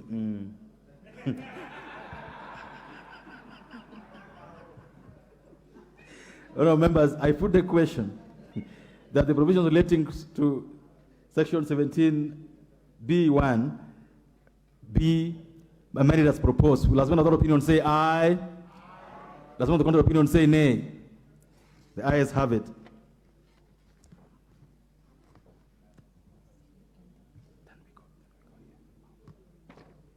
All members, I propose the question that the provision relating to Section 17C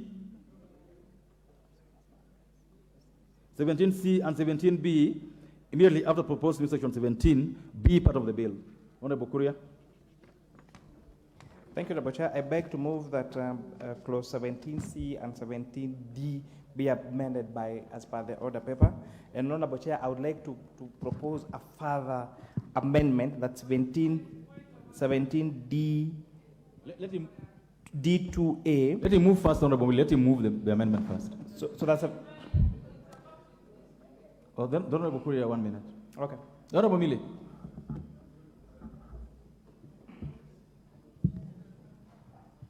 Thank you, Chair. Chair, I wanted to request if you could move 17D by subclauses.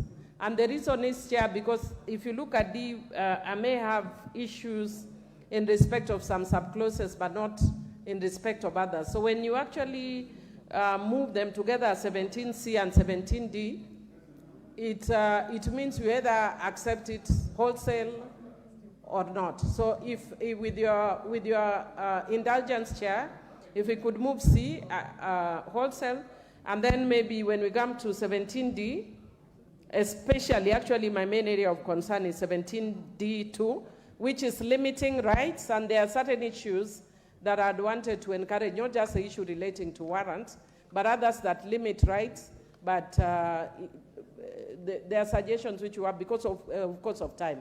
Otherwise, I would have brought the amendments myself. No, what I would do, I would allow the chair to move the amendment. In fact, he's already taking into account something that was raised by Honorable Kajwang in the morning. He's already proposing a further amendment. If, after he moves, you convince him to adopt your amendment, I'm sure Chair is magnanimous, he will still pick yours if it makes sense to him. So, Honorable Kuria, you could move the amendment quickly, and then we give immediate to proposes. Thank you for your indulgence, Honorable Chair. And I ask, as we properly guided, Honorable Mili, whatever amendment that he feels would enrich this bill, would be willing to listen, and I will be happy to take those amendments if we feel that they limit the rights of any individual, because that is not the intention in any way of this bill. So I beg to move, Honorable Chair, that's clause 17C and 17B be amended as per the order paper. I would ask, I beg to move, Honorable Chair, that I move a further amendment on 17D2A by inserting, where we're talking the person's home or property may be searched, by inserting the word with warrant as per we did with the other clauses. And with that, I beg to move, Honorable Chair. Thank you, and therefore propose the question. The provisions relating to section 17C and 17D of the National Payment System Act of 2011 be amended as proposed by Honorable Kuria. Honorable Mili. Thank you, Chair. First of all, let me thank the Chair for agreeing to adopt the issue. I think he did on the issue of warrant. My concern is in 17DC, information relating to that person's financial, family, or private affairs, where required, may be revealed. Chair, my only concern is revealed to who? Like I was just actually seeing right now a news flash that Honorable Paranya has been arrested by EACC and is been found with 13 or 14 title deeds. Chair, what is wrong with having title deeds? My issue is, even if I'm being investigated, it should be revealed to the investigating bodies, and there's very good wording throughout these proposed amendments.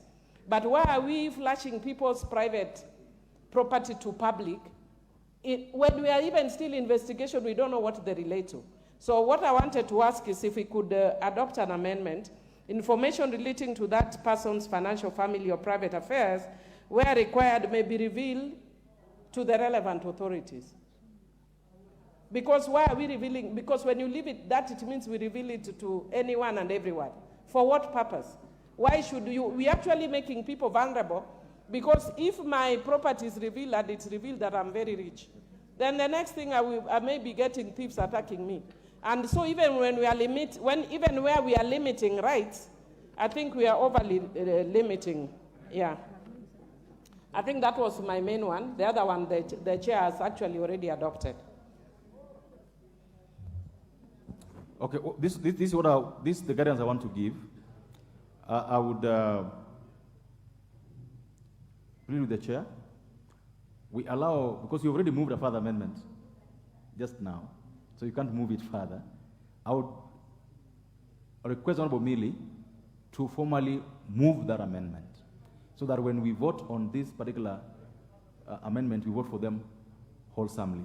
So, Honorable Millie, if you could formally move your amendment. And this amendment, as I've heard you, is with regard to the new section 72D 2C. 17D 2C.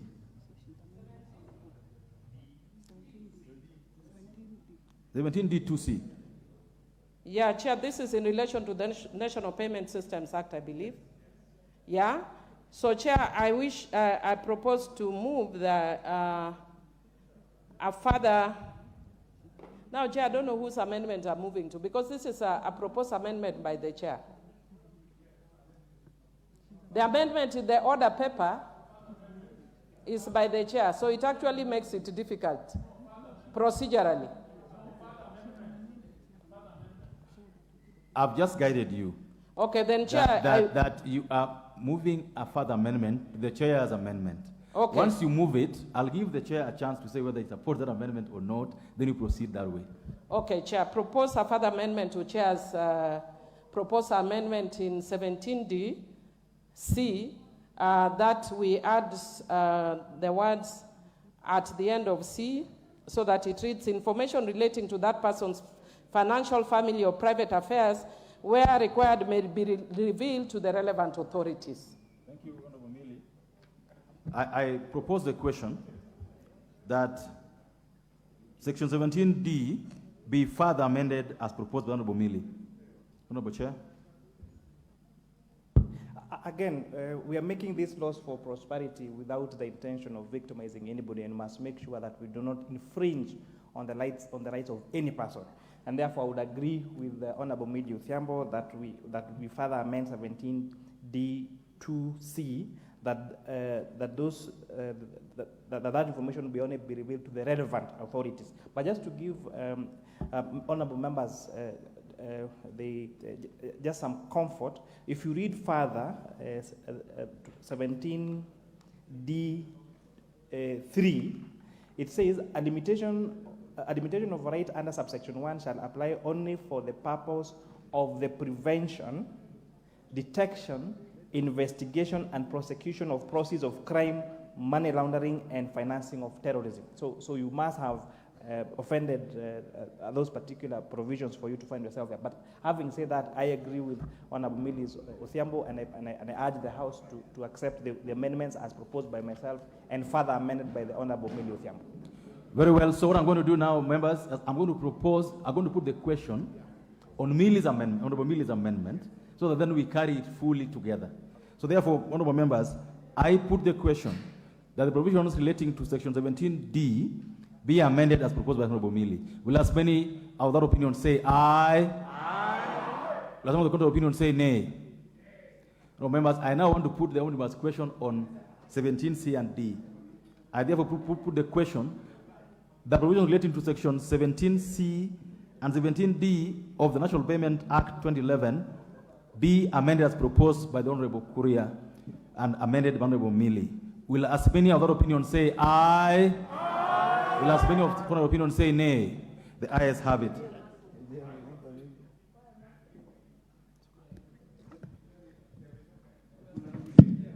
Provisions relating to the Limited Liability Partnership Act of 2011.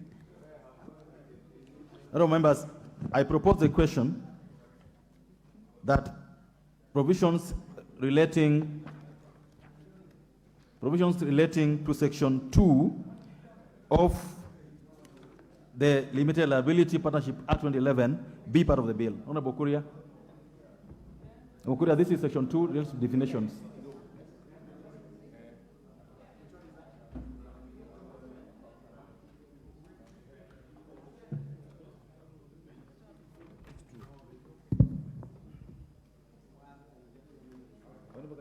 If you remember where we are, 17, where you read 17D, if you flip the page, there's G, somewhere there, G. Oh, yes. Did you see it? Yes, G. Okay. Honorable Chair, I beg to move the amendment as per the order paper on G, that in section 2 of the proposed amendment to the Limited Liability Partnerships Act, by deleting the proposed new definition, beneficial owner, and substituting therefore the following new definition. The definition beneficial owner has a meaning assigned to it under the Companies Act. Honorable Chair, the proposed definition under the Limited Liability Partnership Act is unnecessary repetition. And by doing the cross-referencing, the Companies Act remains as a substantive legislation on the definition for the purposes of that citation. And that I beg to move, Honorable Chair. Very clear. I propose a question that provisions relating to section 2 of the Limited Liability Partnerships Act be amended as proposed by the Honorable Kuria. The Honorable Millie. Chair, I'm just wondering, for purposes of legislative elegance, all the other bills that we are doing, that we are proposing amendments, have actually gone this direction that the Honorable Member is moving away from. I'm not saying that what he's doing is wrong, it's actually right, but I'm just wondering, because perhaps we may not clean it now, but for purposes of the subsequent ones that are remaining, can we go the same way? Because we will have some referring to the Companies Act and others giving the full definitions. Perfect. But otherwise, I support. Perfect. Yeah. Members, I put the question that the provisions relating to section 2 of the Limited Liability Partnerships Act be amended as proposed by Honorable Kuria. Will as many as Honorable opinion say aye?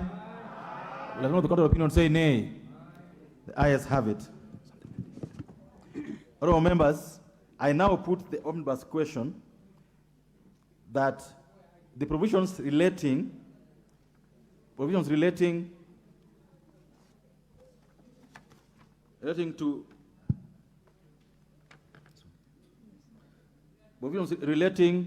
the National Payment Systems Act 2011 and those relating to the Limited Liability Partnership Act be, as amended, be part of the bill. Will as one of that opinion say aye? Aye. Will as those of opinion say nay? The ayes have it. Provisions relating to the Companies Act of 2015, number 17. Honorable members, I propose the question that provisions relating to sections 992A of the Companies Act be part of the bill. Thank you, Mr. Chairman. Mr. Chairman, I move that the proposed amendment to new section 992A of the Companies Act be made as shown on the order paper. The justification is twofold. Number one, to harmonize the period which a local representative of a foreign company is required to retain the records relating to the company with a period of 7 years prescribed for by local companies legislation and limited liability partnerships, also to take care of the Limitation of Actions Act. I propose the question that the provision relating to section 992A of the Companies Act be amended as proposed by Honorable Mrugara. The Honorable Shakir Shabir, you have an amendment that is similar to this. I will let you have a chance on this.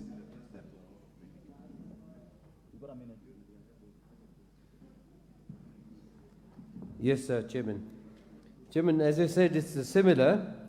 The only issue that I had on that was my proposal in the proposed amendment by deleting the word 6 appearing immediately after the word at least and substituting therefore with the word 7. Thank you. Thank you, sir. Members, I now put the question that the provisions relating to section 992A of the Companies Act 2015 be amended as proposed. Will as one other opinion say aye? Will as one other opinion say nay? The ayes have it.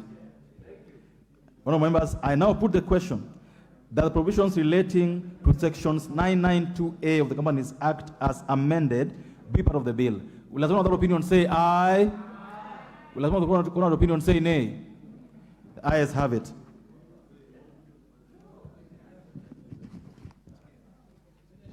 Provisions relating to the Prevention of Terrorism Act, number 12 of 2012.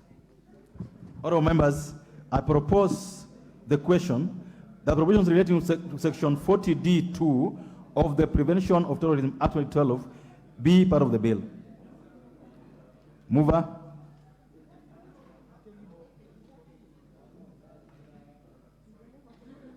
Honorable Mrugara. It relates to or anti-terrorism? Prevention of Terrorism Act. Thank you very much. Thank you.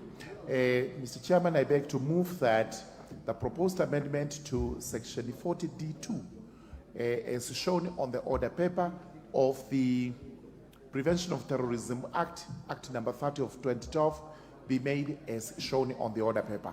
The justification is that we intend to include the Director of the National Counter-Terrorism Center as a member of the Counter-Financing of Terrorism and the Interministerial Committee. Members, I propose the question that the new section 40D2 of the Prevention of Terrorism Act be amended as proposed by Honorable Mrugara. Members, I put the question that the provisions relating to section 40D2 of the Prevention of Terrorism Act 2012 be amended as proposed by the Honorable Mrugara. Will as member of that opinion say aye? Does anyone of the contrary opinion say nay? The ayes have it.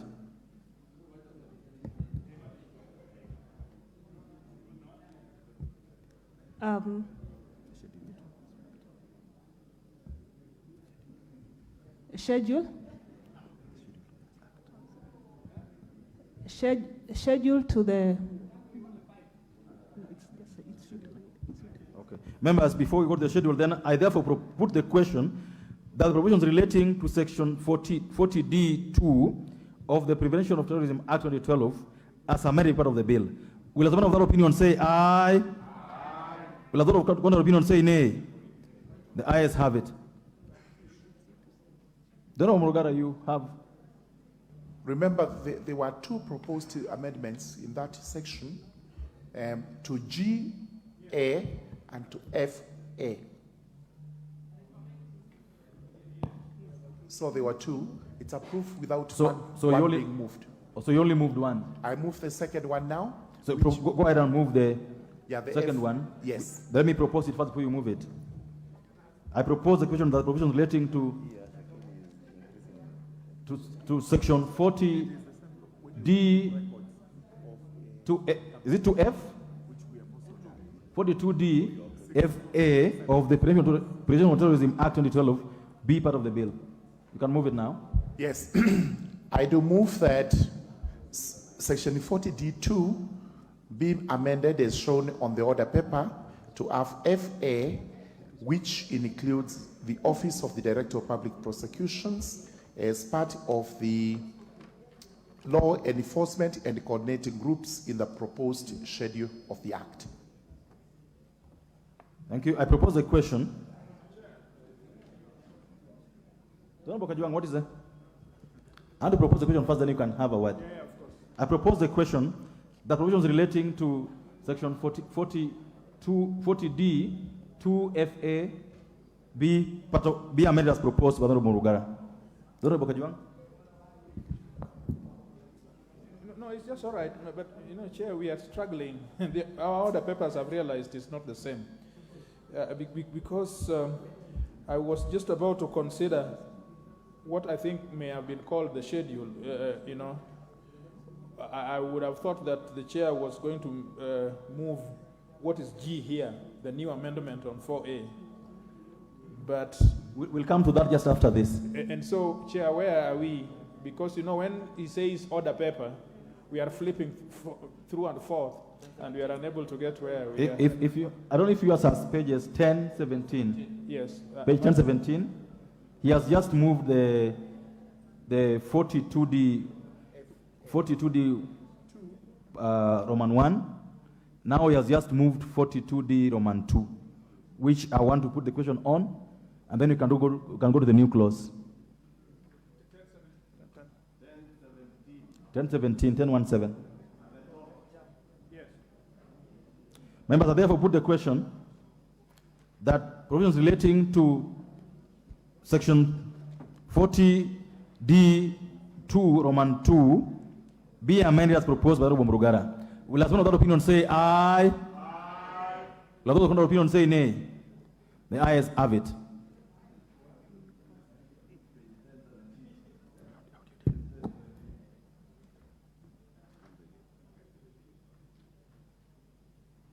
Honourable members, I propose the question that the provisions related to the new section 4A, the Law Society of Kenya Act 2014, be part of the bill.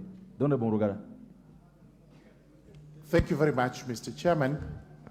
Mr. Chairman, I move that the schedule be amended so that the Law Society of Kenya Act number 21 of 2014 has a new section 4A as shown on the order paper, and it runs up to 1 and 2. As for the justification is as follows, and this is from the Law Society of Kenya itself. To enable the Law Society to issue enforceable guidelines for anti-money laundering and counter-terrorism financing purposes. The amendments shall come into effect 6 months from the date of the enactment, so as to allow the Law Society to do the following. Number A, sensitization of LSK members on the new requirements. Number B, setting up the LSK structure to take on board these new responsibilities. And number C, to give an opportunity to LSK to consider best practices and develop appropriate regulations. The regulations are going to be developed under subsection 2, paragraph D, which is the concern Honorable Kajwang had as regards the specific regulations, guidelines, directions, and rules which apply to this particular new provision. So it is clearly covered by the proposed amendment. Thank you. Honorable Chair, before you take your seat, would you just move that amendment to be now be read a second time? Honorable Chair, I therefore move that the schedule to the bill be amended through the Law Society of Kenya Act 2014 by inserting the new section 4A as shown on the order paper, and this be read a second time. Members, I propose the question that the new section, the new section 4A, the Law Society of Kenya Act, be now read a second time. Is Honorable Millie? Thank you, Chair. Chair, I just want to request for purposes of the future that we get paginated documents, because I wanted to make a reference and seek clarity from the Chair. I don't know if it was the Advocates Act that talked about the advocate-client confidentiality and how it then relates with this provision. Because unfortunately, because of the way this is put, I don't know if I saw it here or whether I saw it in the bill, but that had the issue of advocate-client confidentiality. And then at the same time, I'm seeing this one does not protect the advocate-client confidentiality. Personally, I don't care either way. I don't practice anymore. But I just wanted to know, I don't care. So I have no conflict of interest. So I just wanted to know, within that framework, I would still want to protect other lawyers. But I just want to know, because either it was in the main bill or some proposed amendment here, so that we don't have a possibility of a clash either with the Advocates Act or between the Advocates Act and the Law Society of Kenya Act. Thank you. Thank you. The Honorable T.J. Kajwang. Chair, let me commend the chair of JLAC for being a truthful man. He is always a truthful man, as senior as he is. But today he has shown there is evidence. Yes, today he has given evidence that he surely is truthful, that he has moved amendments. I think let us also speak to the public so that they understand where we are, lawyers out there, that in this case there are exceptions to the professionals, not just lawyers, to professionals, that they will be self-regulated. We have made amendments to refer to these bodies as self-regulators, and in this amendment, therefore, the societies that the members will fall will then regulate themselves.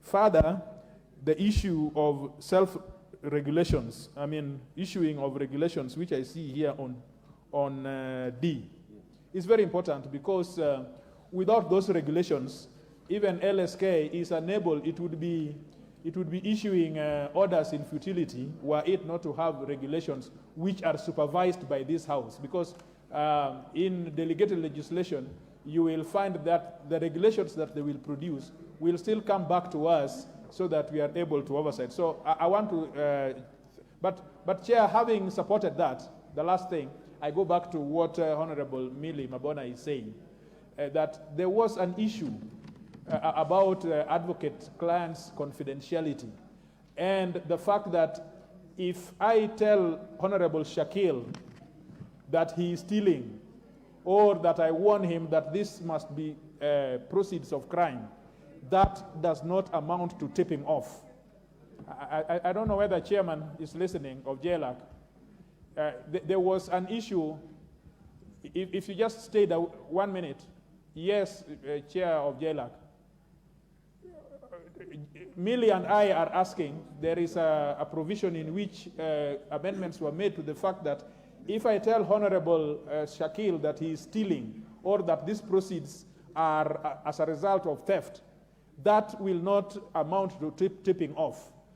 That is, I think, what we are asking. In what provision of law have we included it in these amendments that we have?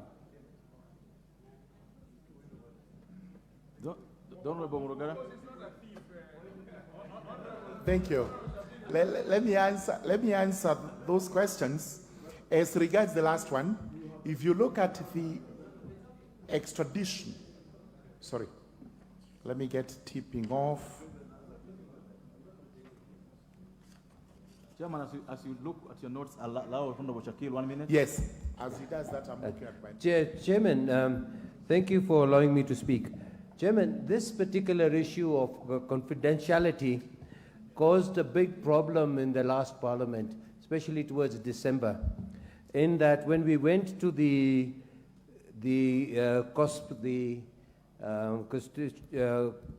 members of the United Nations, the constituent of members of the United Nations, a particular proposal had been put, and Kenya was the only one of the few countries that had been targeted, that we had not been able to satisfy the requirements, and Kenya was on the verge of being put on a grey list. However, the wisdom of Parliament and the Speaker at the time, we did pass that particular amendment or that particular clarification that Honorable Kajwang is now talking about, and what the Chair of JLAC is talking about. That had saved us from Mr. Chair, I'm saying, sir, as far as the Anti-Corruption Act and the Anti-Corruption Movement and the Council of State Parties. Honorable Shakil. Yes. 30 seconds, please.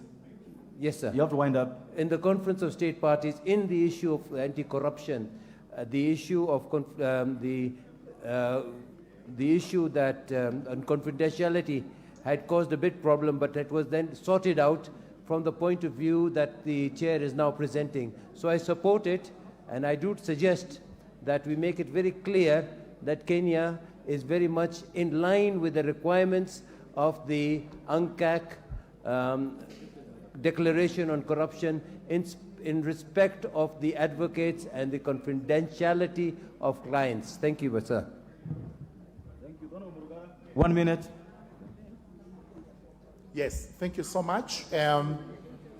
The proposed subparagraph 4 is to be Money Laundering Act number 9 of 2009, section 8, subparagraph 4, subsection